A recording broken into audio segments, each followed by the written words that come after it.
وما أرسلناك إلا رحمة للعالمين. Kemudian bab yang ke-82, bab husnul malakah, bab berbuat baik kepada para budak.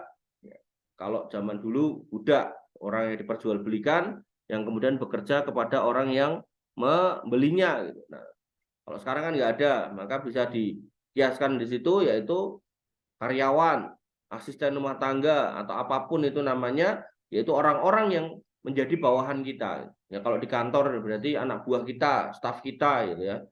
Maka Nabi SAW mengajarkan akhlak, yaitu berbuat baik kepada mereka. Hadis nomor 156. Ali ibni Abi Thalib, dari Ali bin Abi Thalib, sholawatullah alaih, semoga sholawat Allah Subhanahu wa taala tercurah kepada beliau. Anna Nabi sallallahu alaihi wasallam, bahwasanya Nabi Muhammad sallallahu alaihi wasallam lamma sakula, ketika sakit keras, qala, beliau bersabda, berkata kepada Ali, ya Ali, wahai Ali, i'tini bitobakin, datangkan aku kertas atau alat buat nulis, gitu kan. Uktub fihi, tulislah di dalamnya, ma la tadillu ummati, yang nanti semoga tulisan itu bisa membuat umatku ini enggak tersesat. Fahasitu ayyus bikoni, fakultu inni la ahfadu min dirai as-sahifah, karena aku khawatir nanti daripada aku nyari kertas itu, kertasnya dapat kok beliau sudah meninggal, maka aku berkata kepada beliau, enggak usah ya Rasul, tak hafalnya aja, dan ini masih lebih mending daripada aku harus mencari kertas itu. Wa kana ra'suhu baina diraihi wa adudi, dan beliau SAW meletakkan tangannya, meletakkan kepalanya di lenganku. Yusi, beliau SAW berwasiat bis sholati, ya, sholat, wong Islam sholat aja ditinggalke, ya gitu. Wa zakati, nek kowe sugih aja lali bayar zakat. Pas waktu Idul Fitri atau menjelang sholat Id, jangan lupa bayar zakat fitrah. Dan beliau juga berwasiat wa ma malakat aimanukum, dan beliau berwasiat kepada budak-budakmu, perlakukanlah, sikapilah, ya, jagalah mereka dengan cara yang terbaik, jangan dianiaya. Waqala, dan beliau bersabda kada, seperti ini, hatta fadat nafsuhu, sampai beliau sallallahu alaihi wasallam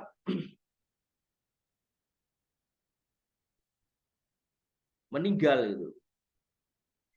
Di sini dikatakan fadat nafsuhu, semuanya Pak. Sampai beliau meninggal. Fadat itu tercabut, nafsuhu itu jiwanya, nyawanya keluar. Beliau ngomong kayak gitu, sholat, zakat, wa ma malakat aimanukum, jolali sholat, jolali zakat, jangan lupa berbuat baik pada orang yang menjadi tanggunganmu, karyawanmu, asistenmu, pembantumu, budakmu, nah, istrimu, anakmu. Ya. Memang bahasanya di sini budak. Artinya kalau kepada budak yang diperjualbelikan aja kita diperintahkan untuk berbuat baik, maka kepada wanita yang kita nikahi dengan menyebut nama Allah, yaitu istri, ya pasti harus berbuat lebih baik. Anak yang dikaruniakan oleh Allah Subhanahu wa taala dari, ya, benih kita sendiri, ya berarti kita harus berbuat baik, lebih baik gitu loh. Ya. Dan beliau ngulang-ulang ini terus sampai akhirnya beliau SAW meninggal. Makanya jangan disepelekan, sholat, zakat, orang yang ada di bawah tanggunganmu, sholat, zakat, orang yang ada di bawah tanggunganmu, diulang-ulang terus. Wa amarahu, dan beliau juga waktu itu juga sempat memerintahkan bisyahadatin alla ilaha illallah, untuk bersyahadat bahwasanya tidak ada ilah yang berhak disembah kecuali Allah, wa anna Muhammadan abduhu wa rasuluh, dan bahwasanya Muhammad ini adalah hambanya, manusia yang sama kayak kita, cuman diberikan wahyu sehingga beliau SAW dikenal atau disebut sebagai Rasul dari Allah Subhanahu wa Ta'ala. Jadi kalau kita memposisikan Nabi Muhammad SAW melebihi apa yang beliau sebut, yaitu hambanya, kok ada orang minta-minta ke kuburannya, maka ini udah salah alamat ya.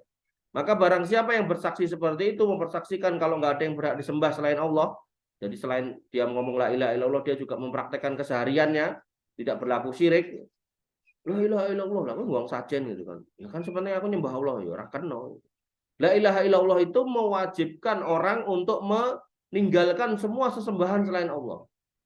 Tidak ada sesembahan selain Allah. Makanya di situ ada rukunnya, rukun dari syahadat la ilaha illallah itu adalah an-nafyu, menolak semua sesembahan selain Allah. Wal isbat, dan menetapkan illallah, bahasanya yang harus disembah, harus diminta, harus berdoa, disujudin atau ditakuti, kemudian diharapkan semua rahmatnya itu ya hanya Allah, bukan yang lain. Kemudian wa anna abduhu wa rasuluh, dan bahwasanya beliau SAW itu adalah hambanya dan rasulnya. Hambanya sama kayak kita manusia biasa gitu kan. Ya, cuman beliau mendapatkan wahyu sehingga beliau menjadi seorang rasul. Maka posisi Nabi SAW nggak boleh dilebihkan dari itu.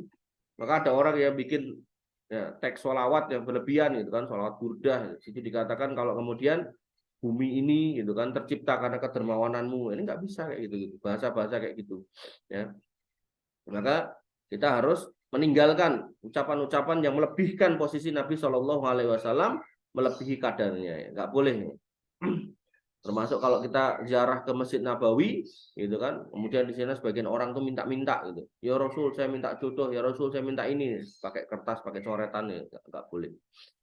Man syahida bihima, barang siapa yang mempersaksikan kedua hal itu, yaitu bahasanya la ilaha illallah wa anna muhammadun abduhu wa rasuluh, harkurima alanar, maka diharamkan dirinya dari api neraka. Wanibitin azani Allah wa iyyakum. Hadis 157. An Abdillah ani Nabi sallallahu alaihi wasallam, dari Abdullah dari Nabi sallallahu alaihi wasallam qala, beliau bersabda, aji budai, jawablah, datangilah orang yang mengundang kamu. Enek diundang moro gitu kan. Tapi kok pas diundang enek LDE gitu, nggak moro nggak apa-apa. Jadi hukum asal memenuhi undangan itu wajib.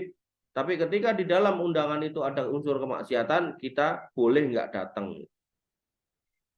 Diundang makan, gitu kan, datang gitu. Pas dilihat menunya babi, pulang, gitu kan. Ya. Wala taruddul hadiyah, dan jangan kamu tolak orang yang memberi hadiah. Oh, aku kan jadi lurah, dikasih hadiah biar memperlancar urusan, nggak boleh. Ya. Nanti ada hadis lain yang melarang itu, hadiyatul umal ghulul. Hadiah kepada seorang pekerja yang memang kerjaannya itu kok dikasih hadiah, maka itu ghulul, itu harta haram. Itu korupsi namanya. Ya. Jadi RT gitu kan, emang tugasnya bikin surat untuk kekelurahan gitu kan. Kemudian warganya ngasih duit diterima gitu kan, nggak boleh. Ya.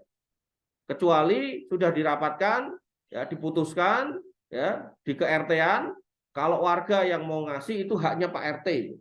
Kalau emang itu keputusannya boleh gitu. Nah, misal kamu jadi pekerja satu bengkel gitu kan. Kemudian suruh beli spare part. Beli spare part karena belinya banyak, sama toko spare partnya dikasih diskon. Mas, ini diskon buat kantormu, ini buat kamu. Ini harus dilaporkan ke kantor. Pak, saya tadi dikasih duit 50.000 katanya buat saya. Boleh nggak buat saya? Kalau bosnya ngomong boleh, ambil. Kalau enggak, kasihkan ke bosnya. Ya. Loh, kok penak bosku? Iya, kita dikasih hadiah itu karena kita kerja di situ. Coba waktu itu yang beli orang lain, bukan kita. Apa ya, terus mana hadiah buat saya? Loh, gue ngapa mas? Ya kan saya sebagai saya, karena yang urusan dengan gue gitu kan. Mesti gitu tokonya. Tapi karena kita adalah pekerja di bengkel itu yang memang kita ke situ untuk beli spare part, ya, atau kita dikasih hadiah. Nah, maka itu haknya kantor. Kembalikan ke kantor, tanyakan sama bosnya. Kalau bosnya ridho boleh, itu hak kamu. Kalau enggak, ya enggak boleh. Kemudian wala tadribul muslimin, dan jangan kamu memukul kaum muslimin. Ketika dikatakan kaum muslimin, maka ini semua kaum muslimin. Mau laki-laki, mau perempuan, mau budak, mau merdeka gitu. Memukul di sini yang tanpa sebab ya, tanpa ada urusan gitu. Tapi kalau kemudian dia menganiaya keluarga kita balas ya kita nggak apa-apa. Ya, jadi haji budai, jawab penuhi undangan ini juga hukum asalnya wajib. Tapi kalau ada sebab untuk kita nggak datang juga nggak apa-apa. Termasuk kita sakit gitu kan. Termasuk untuk datang ke sana bahaya gitu kan. Misal undangan kawinan temennya, tapi di Malaysia gitu. Ya kan, untuk ke sana kan harus terbang naik pesawat, mungkin jatuh pesawatnya dan seterusnya gitu kan. Maka memenuhi undangan yang seperti itu hukumnya tidak wajib. Nah, termasuk kemudian wala tarudul hadiah, jangan tolak hadiah. Hukum asalnya nggak boleh kalau orang dikasih hadiah ditolak gitu. Tapi kalau kemudian ini ada kaitannya dengan jabatan, ya tentu menerimanya menjadi haram. Termasuk hadiahnya barang haram juga nggak boleh. Ini dalam rangka apa nih? Enggak, ini cuma karena kamu temanku, teman baik, teman SMA dulu gitu. Tak kasih hadiah. Pas dilihat ternyata minuman keras gitu. Emang misal masa lalu kita kelam, tapi kan kita udah tobat, gitu. Kalau dikasih kayak gitu ya, kita nggak mau, kita tolak, nggak apa-apa. Kalau perlu dituang di depannya nggak apa-apa. Wala tadribul muslimin, hukum asalnya nggak boleh memukul kaum muslimin. Baik, kita lanjutkan. 158.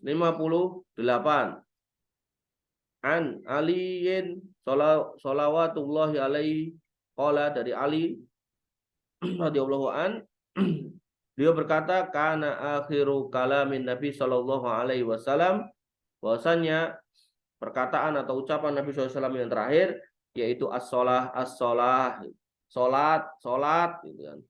Wong Islam do salat, ya, nek ra salat ya ora Islam, kira-kira gitu. Ittaqullah fima malakat aimanukum. Kemudian setelah beliau mengingatkan tentang sholat, beliau mengingatkan ittaqullah, bertakwalah kepada Allah, fima malakat aimanukum, tentang budak-budak yang kamu miliki, tentang asisten yang kamu miliki, tentang karyawan yang kamu miliki. Ya, bahkan nanti di hadis-hadis yang lain tentang ya peliharaan yang kamu pelihara gitu. Ya, kita diperintahkan untuk menjaga semua itu, jangan sampai kita biarkan terbengkalai gitu. Berapa waktu yang lalu, mungkin 3 tahun atau 4 tahun yang lalu itu ada di Jakarta orang melihara anjing banyak gitu. Ditinggal pergi nggak dikasih makan gitu. Begitu kemudian ada asistennya datang ke rumahnya itu, langsung diserbu sama anjingnya, dimakan orangnya gitu. Lihat aja beritanya, masih ada mungkin.